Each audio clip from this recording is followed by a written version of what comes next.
study we will discuss is the outcomes of CD19 targeted CAR T-cell therapy in transformed indolent lymphoma compared to de novo aggressive large B-cell lymphoma.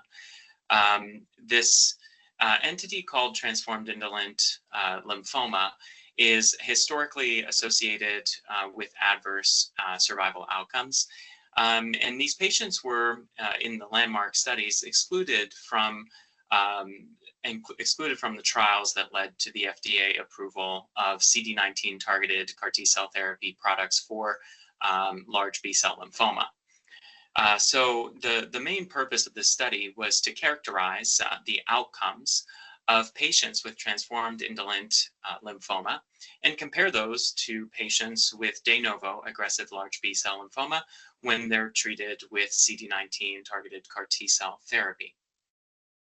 Our study was multi-center and included 1,182 patients with large B-cell lymphoma that received standard of care FDA-approved commercial CD19 targeted CAR T-cell therapy between 2017 and 2022.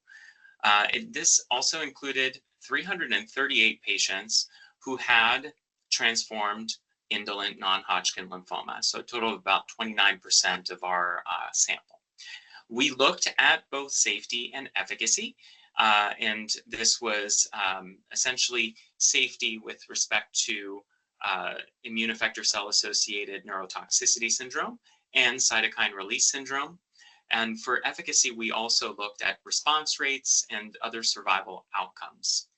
The main findings of the study was that rates of grade 3 or higher cytokine release syndrome were roughly similar between transformed indolent non-Hodgkin lymphoma and de novo large B-cell lymphoma, both standing around 7 to 8%.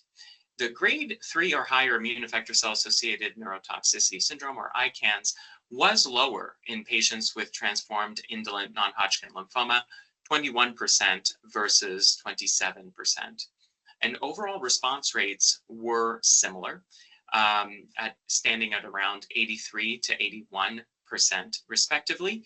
And complete response rates were numerically higher in the transformed indolent non-Hodgkin group at 67% versus 59%. That was significant at a median follow-up time of about 22 months. So overall, the takeaway point from this particular study, it showed that CD19 targeted CAR T-cell therapy was safe and effective in the treatment of patients with transformed indolent lymphomas compared to those with de novo aggressive large B-cell lymphoma. In terms of toxicity, it may be a little bit more favorable with reduced rates of severe ICANS. And the efficacy being similar suggests that perhaps cellular therapy targeting CD19 in this case may overcome some of the historic adverse prognostic features that transformed indolent lymphoma was historically associated with.